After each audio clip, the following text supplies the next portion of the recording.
गडचिरोलीमध्ये 5 कुख्यात नक्षलवाद्यांनी पोलिसांसमोर आत्मसमर्पण केलं। यामुळे विदर्भातील नक्षल चळवळीला मोठा धक्का बसलाय।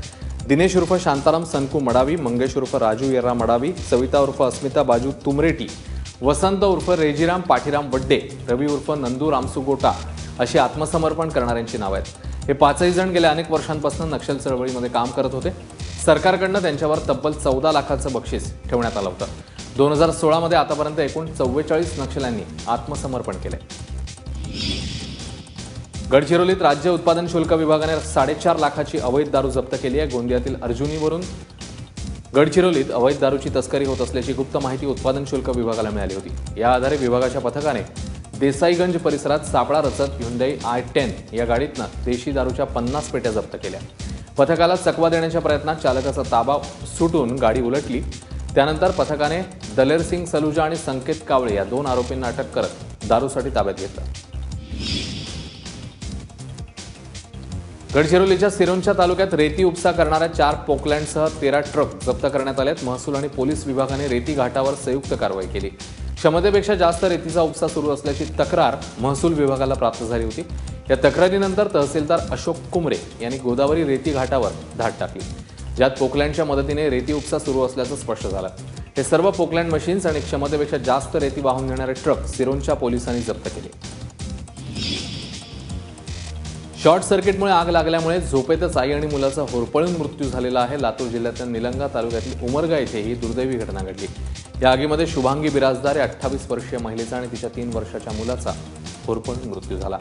घराचं बांधकाम सुरू असल्यामुळे सर्व साहित्य एकाच खोलीत ठेवण्यात आलं होतं। सकाळी 3:30 वाजता मृत महिलेचे पती नवीन बांधकामावर पाणी मारण्यासाठी उठले असताना त्यांना हा प्रकार दिसला। त्याने विद्युत प्रवाह बंद केला आणि आग विझवली, मात्र तोपर्यंत त्यांची पत्नी आणि शुभांगी आणि मुलगा प्रेम याचा मृत्यू झाला होता। जालना जिल्ह्यातील घनसावंगी तालुक्यातल्या जोगलादेवी बंधाऱ्यात बुडून एका शेतकऱ्याचा मृत्यू झाला। लक्ष्मण खोजे हे शेतीपंपाची पाहणी करण्याकरता बंधाऱ्यात गेले होते। याच वेळी या तरुण शेतकऱ्याचा दुर्दैवी मृत्यू झालाय। दरम्यान मयत शेतकऱ्याचा मृतदेह शोधण्यासाठी अग्निशमन दलाला पाचारण करण्यात आला, मात्र पुरेशा यंत्रणेअभावी उशिरापर्यंत मृतदेह सापडलेला नव्हता। धान उत्पादक जिल्हा अशी ओळख असलेल्या गोंदियात सध्या मजुरांअभावी धान मळणीची कामं रखडली आहेत। त्यामुळे पूर्व वैमनस्यातनं गोळा केलेलं धान पीक जाळण्याचे अनेक प्रकार घडू लागले। काल रात्री देवरी तालुक्यातल्या पितांबरटोला या गावामध्ये हिरामण सलामी यांच्या शेतातल्या धानाची गरी अज्ञात इसमाने पेटवली। यात सलामी यांचं 3 लाखांचं नुकसान झालं। 4 एकरावर लावलेलं धानाचं सगळं पीक या आगीत जळून खाक झालंय।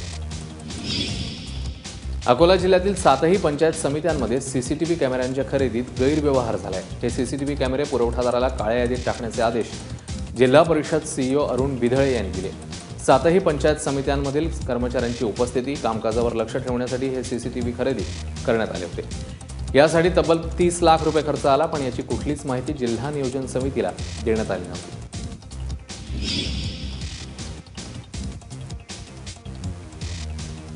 नोटबंदीच्या निर्णयाचा सामान्य नागरिक आणि शेतकऱ्यांना मोठा फटका बसतोय। नाणी टंचाईमुळे गेल्या 9 नोव्हेंबरपासून हिंगोला कृषी उत्पन्न बाजार समिती बंद आहे। विदर्भ आणि मराठवाड्यातील महत्त्वाची बाजारपेठ असलेल्या बाजारपेठेतील सगळे व्यवहार ठप्प झालेत। पण 2 दिवसांपूर्वीच व्यापाऱ्यांना आठवड्याला 50,000 काढण्याची मुभा सरकारने दिली आहे। त्यामुळे आता मंगळवारपासून बाजारपेठा पुन्हा सुरू करण्याचा निर्णय प्रशासनाने घेतलाय।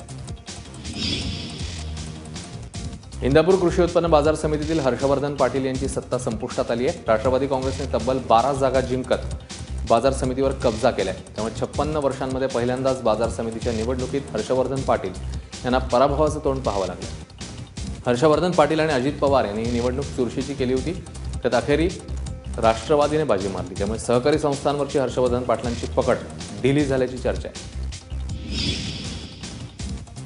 यवतमाळ जिल्ह्यातील पुसद नगरपालिकेच्या नगराध्यक्ष पदासाठी तिरंगी लढत होती। माजी मंत्री मनोहर नाईक यांच्या पत्नी अनिता नाईक या राष्ट्रवादीकडून नगराध्यक्ष पदाच्या उमेदवार आहेत। त्यांना काँग्रेसच्या शुभांगी पानपट्टे आणि युतीच्या डॉक्टर अर्चना जयस्वाल यांचं तगडं आव्हान आहे।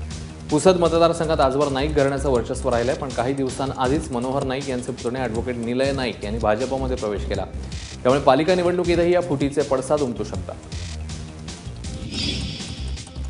500 आणि 1000च्या नोटा बंद केल्यामुळे होणारा त्रास 50 दिवस सहन करा, 50 वर्ष देश पुढे जाईल असं मत मुख्यमंत्र्यांनी व्यक्त केलं। ते जळगाव जिल्ह्याच्या दौऱ्यावर होते। नगरपालिका प्रचारासाठी त्यांनी 40गाव, फैजपूर आणि धरणगावमध्ये सभा घेतल्या। नोटाबंदी करून मोदींनी एकाच दगडात दोन पक्षी मारलेत, त्यामुळे नक्षलवादी आणि आतंकवाद्यांचा पाकिस्तानात दडलेला पैसा आता कचरा झाल्याचंही मुख्यमंत्री म्हणाले.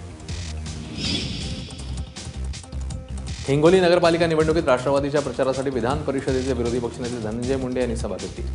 यावेळी त्यांनी भाजपच्या कार्यपद्धतीवर प्रश्नचिन्ह उपस्थित करत मुख्यमंत्री देवेंद्र फडणवीस आणि पंकजा मुंडे यांच्यावर जोरदार टीका केली आहे. राज्यातल्या 11 मंत्र्यांचे घोटाळे बाहेर आले तरी मुख्यमंत्री घोटाळेबाजांना वाचवतायत असंही मुंडे म्हणाले.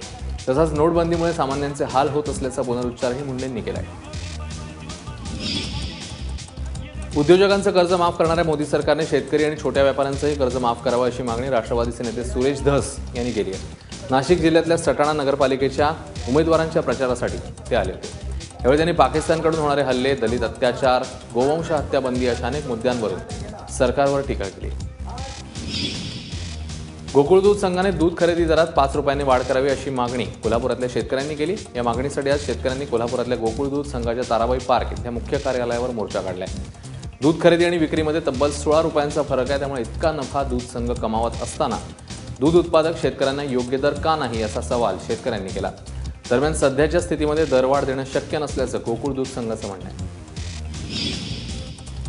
सांगलीच्या खानापूर तालुक्यातल्या पूर्वेच्या घाटमाथ्यावरील सगळी गावं सध्या टँकरवाडी झाल्यात. यंदा या परिसरात चांगला पाऊस झाला नाही, त्यामुळे घाटमाथ्यावरच्या सर्व तलाव कोरडे ठाक पडले.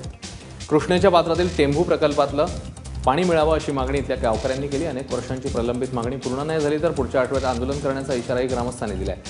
टेंभूच्या प्रकल्पाचं पाणी अग्रणी नदीत सोडावं या प्रकल्पाच्या 5व्या टप्प्याचा मूळ हेतू हा होता.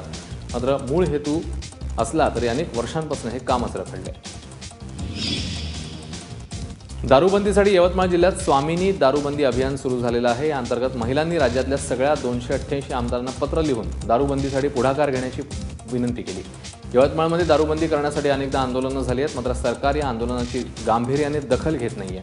त्यामुळे आता आमदारांनीच हा विषय अधिवेशन काळात विधिमंडळात उपस्थित करावा, मुख्यमंत्र्यांकडे पाठपुरावा करावा अशी मागणी पत्रातनं करण्यात आली.